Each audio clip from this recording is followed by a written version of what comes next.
What shall we say then that Abraham, our father, as pertaining to the flesh, hath found? Now the verse there says, Abraham, our father, and then it says, as pertaining to the flesh. So some will read that verse as Paul only referencing Israel in that verse. Perhaps, but consider Galatians chapter 3, verse 29. Galatians chapter 3 and verse 29. Galatians 3:29. And if ye be Christ, and let's actually go to verse 27 as context.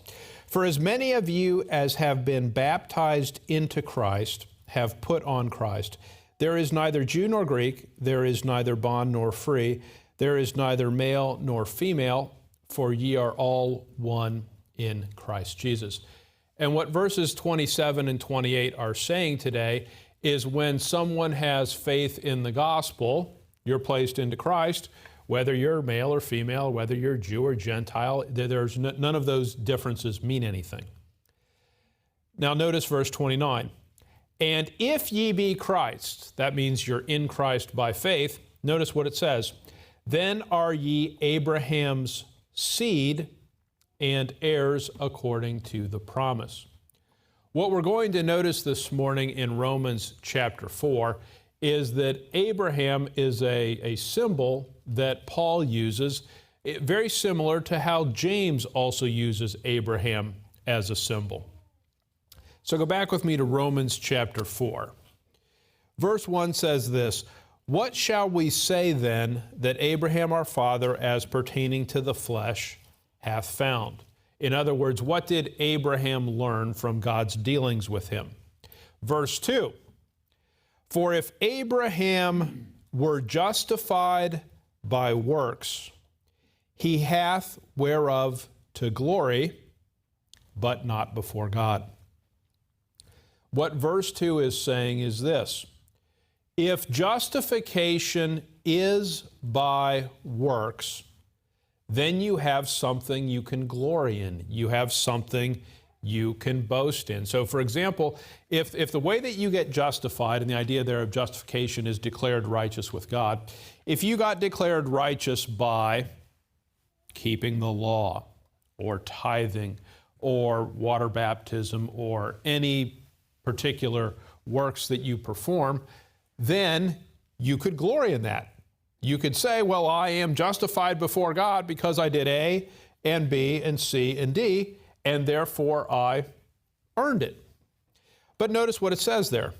For if Abraham were justified by works, he hath whereof to glory, but then it says, but not before God. So look with me at 1 Corinthians 1, verse 29. 1 Corinthians 1 and verse 29. And we'll start in verse 27. But God hath chosen the foolish things of the world to confound the wise, and God hath chosen the weak things of the world to confound the things which are mighty, and base things of the world, and things which are despised hath God chosen, yea, and things which are not, to bring to naught things that are. And those verses are about, did God choose the mighty, the wise, the noble of this world? And the answer is no, He didn't. Why did He do that? Look at verse 29. That no flesh should glory in His presence. When you think about Ephesians 2:8-9, Ephesians 2:8-9 is typically thought of as the simplest expression of how salvation works today. For by grace are ye saved through faith, and that not of yourselves, it is the gift of God, not of works. In other words, it makes very clear that the way you're saved today is you're not saved by you earning it, you're saved by grace. You access that grace by doing what? By having faith. That faith is not of yourself. It's not to your credit. It's not anything you could boast in. It specifically says not of works. Works play no role in your salvation. And the part that I didn't quote to you, but I think might be the most significant part of those two verses, is the last part.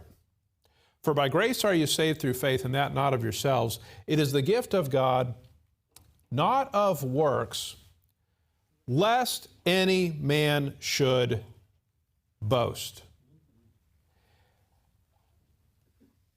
Consider this. Perhaps the part of the gospel that is most offensive to man's sensibilities is, you know what you can boast in? Nothing. Nothing, nothing, nothing, nothing. All your achievements, all your good deeds, all your acts of kindness, all your giving to the poor, whatever religious observances that you might take pride in, you know the value of that before God? It is absolutely, utterly zero. It is of no effectiveness in dealing with your sin debt.